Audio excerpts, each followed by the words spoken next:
Vice President Pence heading to the Middle East this week to try and reassure Arab allies while getting what will certainly be a hero's welcome in Israel.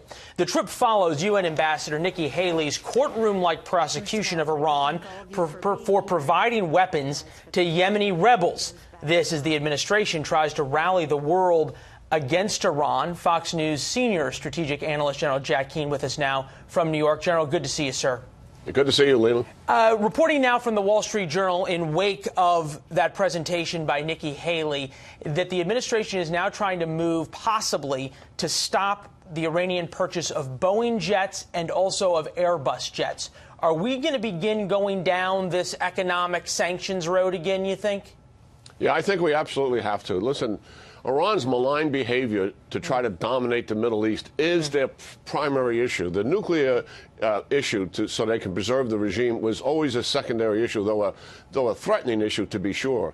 We could never get the malign behavior on the table in the negotiations with the Iranians during the Obama administration. So the fact that this administration is putting this aggressive behavior front and center, and they're going to push back on it, is absolutely essential if we're going to maintain stability in the region. I was speaking of stability in the region. This is an important point. I was sitting with the ambassador from a very important American Muslim ally, and he was livid, not about the Jerusalem announcement by President Trump because it declared Jerusalem the capital. But he said this makes it so much harder to align the Arab world against Iran. He said we cannot be seen now as taking direction from the United States after that announcement. Fair criticism?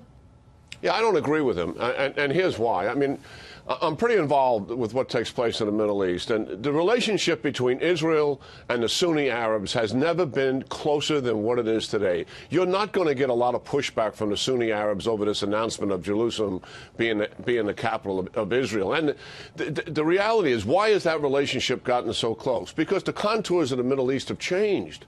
Iran is such a threat forgive me, General. And that's the issue. The nuance he pointed out is that it made it much easier for people like Erdogan, for the Iranians, to try and drive a wedge between the United States and its Sunni Arab allies. And it gave people like Erdogan in Turkey, who's rising to power, a lot more firepower, if you will.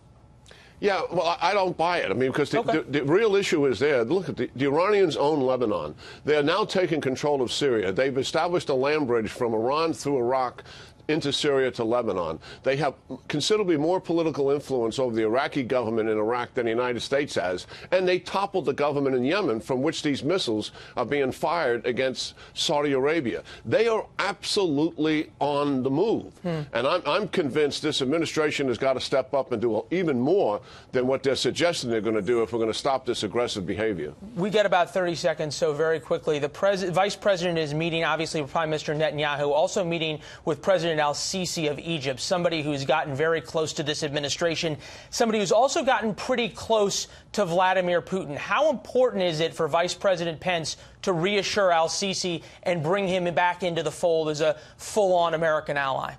Yeah, this is critical.